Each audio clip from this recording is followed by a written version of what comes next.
Di sini kita akan membahas cara gagal bayar supaya aman dan juga kita supaya bebas dari pinjaman online. Yuk, simak video ini.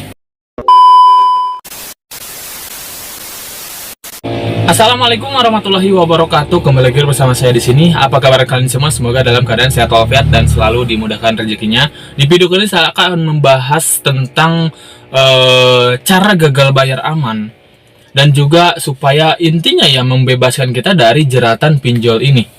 Ya teman-teman, seperti itu. Namun sebelum saya bahas lebih lanjut, yang baru bergabung boleh dibantu klik tombol subscribe-nya dulu, like jika kalian suka dengan video ini, dan juga share ke teman-teman kalian jika video ini bermanfaat. Dan untuk teman-teman yang punya permasalahan pinjaman online yang memang masih gali lubang tutup lubang, ingin bebas dari pinjol itu sendiri, yuk konsultasikan masalah Anda ke WA yang ada di deskripsi video, karena di sini saya membantu teman-teman untuk bebas dari jeratan pinjaman online ya teman-teman. Ya, jika memang teman-teman juga ingin melihat saya setiap hari memberikan edukasi pemahaman tentang pinjol itu sendiri, membantu mencerahkan pemikiran-pemikiran kalian tentang kusutnya terjebak di pinjaman online, saya live setiap hari di TikTok teman-teman. Jadi silakan langsung aja cek deskripsi saya, di situ langsung follow aja TikToknya supaya kalian mendapatkan notifikasi saya live setiap hari di TikTok itu memberikan edukasi pencerahan untuk bagaimana kita bebas dari pinjaman online. Oke, kita lanjut membahas topik kali ini. Di sini bagaimana sih teman-teman cara gagal bayar yang memang terbilang aman itu sendiri? Apa sih faktor yang membuat gagal bayar itu juga nggak aman? Kuncinya sebenarnya di sini kecil teman-teman. Kuncinya kalian tinggal pahami tentang resiko pinjol itu sendiri, kalian tinggal pahami tentang hukum pinjol itu sendiri ya. Contohnya di sini saya pun sama ya teman-teman, nasabah yang memang pernah gagal bayar. Saya bukan orang-orang yang memang tahu pengetahuan pinjol itu karena memang lihat-lihat pengalaman orang doang, tapi saya belajar dari pengalaman sendiri. Itu kan, saya gagal bayar aplikasi-aplikasi besar, Akulaku, Kredipo, Kredit Pintar. Sampai sekarang saya masih sehat-sehat aja, fine-fine aja gitu kan. Nggak ada yang memang bahaya.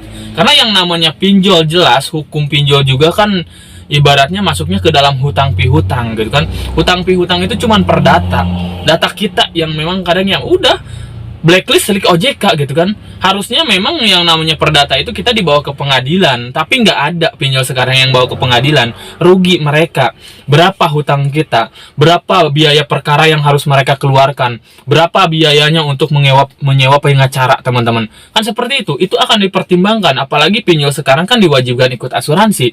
Lebih baik mereka mengklaim asuransi mereka ya.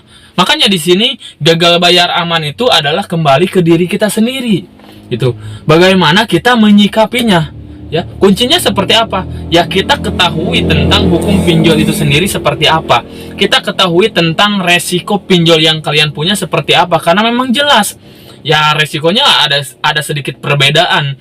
Kalau yang namanya teror peneror ya sama-sama aja, tapi kan jenis-jenis pinjol itu sendiri berbeda. Mulai dari legal, yang ditakutkan ke apa, DC lapangan kan. Semi legal nggak, kebanyakan ibaratnya nggak ada DC lapangan, cuma teror meneror doang. Ilegal sebar data. Nah, itulah pentingnya kita tahu. Jadi bagaimana kita akan menghadapinya, seperti mungkin didatangi DC lapangan, kita tengah pelajari aja SOP penagihan seperti apa. DC datang ke rumah cuman menagih hutang, bukan mau mencelakai. Segala bentuk penagihan ada aturan dan juga SOP yang berlaku.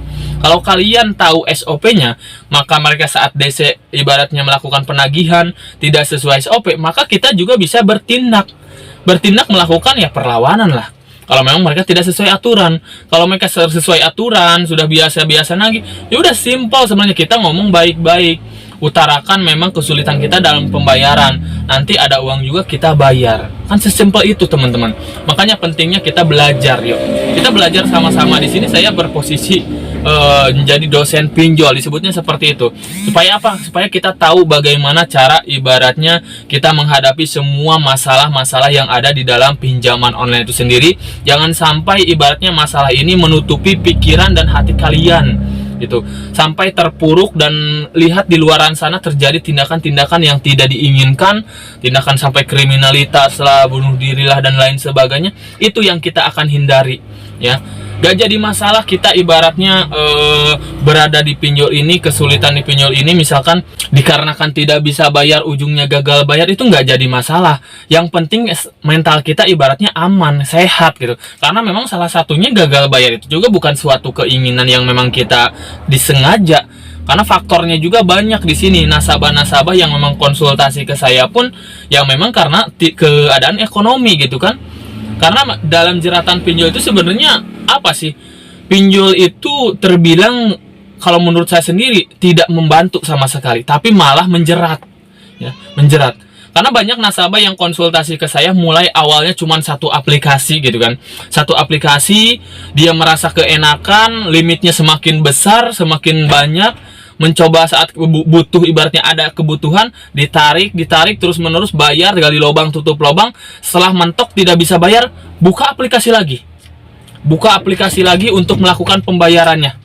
Ya, setelah buka aplikasi lagi untuk melakukan pembayaran, udah otomatis dia itu udah jelas tidak bisa bayar tuh dua aplikasi. Karena kadang kita buka satu aplikasi yang baru, itu pasti tidak akan menutupi aplikasi yang lama kita. Aplikasi yang lama kita rawatan misalkan limitnya besar, sedangkan kita pas buka aplikasi baru tuh biasanya limitnya kecil. Muncullah kita harus buka lagi aplikasi baru lagi sampai banyak terus-menerus seperti itu, ya. Kebanyakan seperti itu. Di sini juga mulai dari satu aplikasi itu sendiri jadi banyak aplikasi. Kebanyakan nasabah mengalaminya hal seperti itu. Jadi menumpuknya ibaratnya hutang di pinjol itu sendiri bukan dikarenakan dikonsumsi secara pribadi, tapi untuk bayar hutang lagi. Ya, kebanyakan seperti untuk bayar hutang lagi. Saatnya memang kalian itu bebas dari pinjol itu sendiri. Ya, salah satu opsinya nggak bisa bayar, harusnya stop bayar dari awal. Coba kalau kalian berpikir dari awal satu aplikasi, jangan coba buka aplikasi lagi, tapi stop bayar langsung di aplikasi itu. Maka tidak akan bertambah masalah Anda, gitu kan? Ya. Bagaimana stop bayar amannya? Yaitu pelajari tentang resiko pinjolnya seperti apa. Kok pinjol itu kan kata saya juga ujungnya selesai kok. Ya, selesai. Yang tidak aman itu bukan masalah pinjolnya, tapi pikiran dan juga ketakutan yang ada di dalam diri kita sendiri, dikarenakan tidak ada pengetahuan tentang masalah pinjol ini. Makanya di sini saya memberikan pencerahan, memberikan edukasi untuk teman-teman, di mana teman-teman memang sudah tidak bisa bayar pinjolnya, udah stop bayar di sini langsung. Karena yang beberapa pengalaman pun sama, mulai dari satu aplikasi karena ketakutan, tidak ada pengetahuan tentang pinjol sendiri, buka aplikasi lagi, tutup lagi, terus menerus sampai banyak, mentoknya itu ada gitu kan, mentoknya itu ada. Saat aplikasi itu tidak memberikan pinjaman lagi, tetap aja ujung-ujungnya gagal bayar. Akhirnya gagal bayarnya di banyak aplikasi. Coba kalau dari awal dari satu aplikasi kita stop langsung, udah beres semuanya juga. Masalah Anda, resiko Anda minim gitu kan, cuma satu aplikasi. Kebanyakan seperti itu teman-teman. Yuk, jadi buka pikiran kalian, buka supaya kalian memang tidak terjerumus lebih dalam lagi gitu kan tentang masalah pinjol sendiri. Ya, tidak terjerumus lebih dalam lagi. Ya. Jadi poinnya teman-teman, gagal bayar aman itu seperti apa? Pelajari tentang resiko pinjol itu sendiri, pelajari tentang hukum pinjol itu sendiri, supaya kita tahu bagaimana cara menghadapi resiko di gagal bayar. Kalau kalian memang tidak bisa ataupun tidak bisa mandiri, perlu pendampingan, kita di sini ada gitu kan. Coba konsultasikan aja masalah kalian langsung ke WA yang ada di deskripsi video ini. Kita akan mendampingi kalian. Di sini juga grup saya ada, di grup WA, grup Facebook juga ada. Di grup WA saya baru anggotanya 300 orang lebihan ya. Di situ mereka sudah banyak yang memang merasa bebas ya. Jadi untuk teman-teman yang ingin merasa bebas bersama saya, yuk gabung juga teman-teman ya di grup saya juga. Silahkan langsung aja konsultasikan aja masalah Anda terlebih dahulu, supaya kalian paham lah tentang resiko itu sendiri, resiko pinjol itu sendiri, bagaimana kita menyelesaikannya ya. Karena munculnya ketakutan juga karena kita tidak ada pengetahuan tentang masalah pinjol sendiri. Ditambah lagi kan teror ancaman-ancaman dari DC yang memang membuat